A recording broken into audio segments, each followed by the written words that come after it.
Pakistan's former Prime Minister Imran Khan has slammed the country's de facto ruler, General Asim Munir, for his vindictive wrath. Mr. Khan, while speaking to his lawyers and members of the media, spoke about the inhumane treatment of his wife Bushra Imran Khan by the authorities inside Adiala Jail, who are widely believed to report directly to Pakistan's most powerful man, General Asim Munir. Mr. Khan said that the inhumane treatment of his wife inflicted in a bid to break him is an unprecedented act of depravity in Pakistan's history. After his removal from office, the so-called King of the Jungle sent a message to Bushra Bibi through Zulfi Bukhari saying, "Appa, I would like to meet you." She flatly rejected the request, stating clearly that she had no involvement in politics or governance and therefore had no reason to meet. That refusal, Mr. Khan said, is what triggered the vindictive wrath of Asim Munir, who is now enacting his personal vendetta through a colonel illegally posted at Adiala Jail, someone who holds court orders in utter contempt. According to Mr. Khan, General Asim Munir has made this personal now. Mr. Khan had fired General Asim Munir as the intelligence chief in 2019, exercising his executive authority. Former Prime Minister of Pakistan, the illegally incarcerated Imran Khan was once again prevented from offering Eid Prayers inside the maximum security Adiala Jail, marking the fourth consecutive Eid during which the popular Pakistani leader has been barred from performing the religious obligation.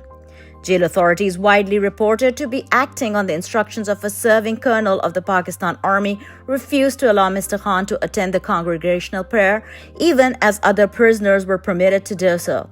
Social media users from around the world slammed the military government led by the de facto ruler, Army Chief General Asim Munir.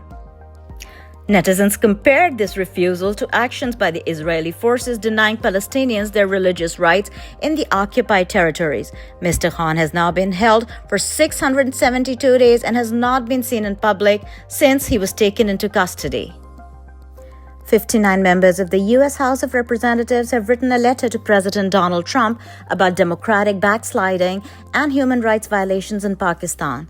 The letter urges President Trump to impose targeted visa sanctions on those involved in political repression and work towards the release of political prisoners, including former Prime Minister Imran Khan. The letter warns against attempts to leverage counterterrorism concerns or geopolitical alliances to shield anti-democratic behavior from accountability. The bipartisan letter was led by Congressman Jack Bergman, who recently visited Pakistan, and Congressman Greg Stanton, Democrat from Arizona. Several ranking members of the U.S. legislature have specifically called on the administration to cut ties with General Asim Munir, the current army chief and de facto ruler of Pakistan. The Trump administration is deploying the California National Guard in response to protests in Los Angeles over immigration enforcement operations that have resulted in some clashes between demonstrators and authorities, the White House said in a statement. President Donald Trump signed a memorandum deploying 2,000 National Guardsmen to address the lawlessness in California as demonstrations opposing immigration and customs enforcement operations continue in the state, White House Press Secretary Caroline Leavitt said in a statement Saturday evening.